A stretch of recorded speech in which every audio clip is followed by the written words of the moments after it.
रामधारी गुप्ता, खंड 1, प्रतिलेखन संख्या 13, 80 शब्द प्रति मिनट, डिक्टेशन 5 सेकंड में। स्टार्ट। महोदय, यह भी विचार किया गया है कि जो व्यक्ति समाज में काम करता है, चाहे आविष्कार का काम करे चाहे दूसरा कोई काम करे, उसको उस काम में तब तक सफलता नहीं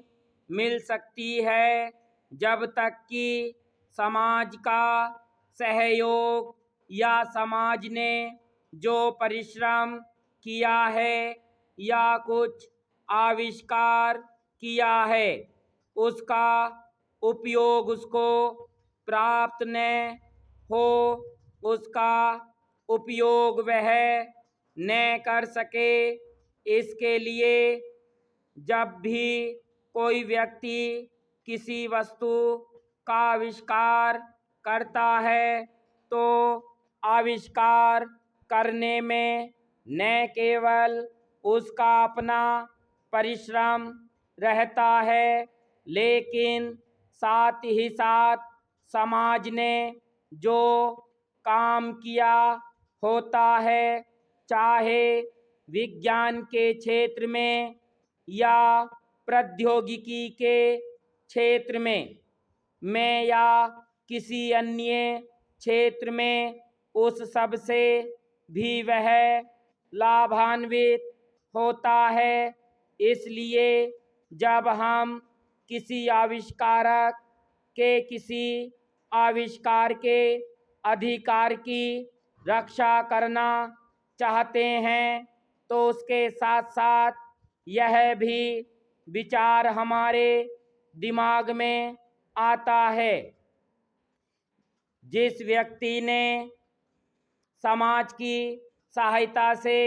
आविष्कार किया है उस समाज को भी उसका फल अधिक से अधिक मिलना चाहिए। माननीय मंत्री जी ने भी कहा है कि पेटेंट लॉ इस सिद्धांत पर आधारित होना चाहिए। मैं समझता हूं कि पेटेंट लॉ के पीछे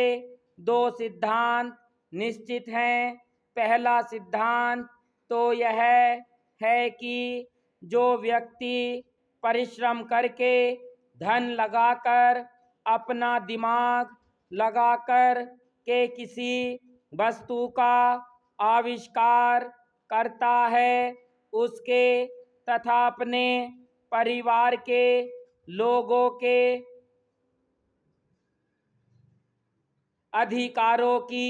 जहां रक्षा होनी चाहिए, उसके साथ ही साथ जैसा मैंने अभी कहा है, कोई व्यक्ति समाज में व्यर्थ में काम नहीं करता है,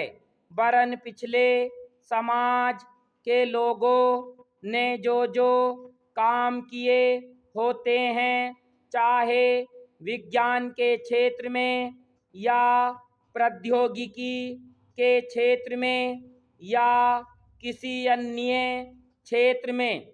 और जिनके आधार पर वह कोई आविष्कार करता है, उसको उसका प्रतिफल तो मिले, लेकिन जो परिणाम हो उसका प्रतिफल समाज को भी मिलना चाहिए। मंत्री महोदय ने कहा है कि जो यह सिद्धांत है वह भी इस विधेयक के पीछे स्थापित किया गया है और इस बात का ध्यान रखा गया है कि जहां हम किसी व्यक्ति के आविष्कार के जो अधिकार हैं, चाहे धन के उपार्जन का अधिकार हो या प्रतिष्ठा प्राप्त करने का अधिकार हो, उसे प्रतिष्ठा का और चाहे धन का, दोनों का लाभ व्यक्ति विशेष को भी मिले। स्टॉप।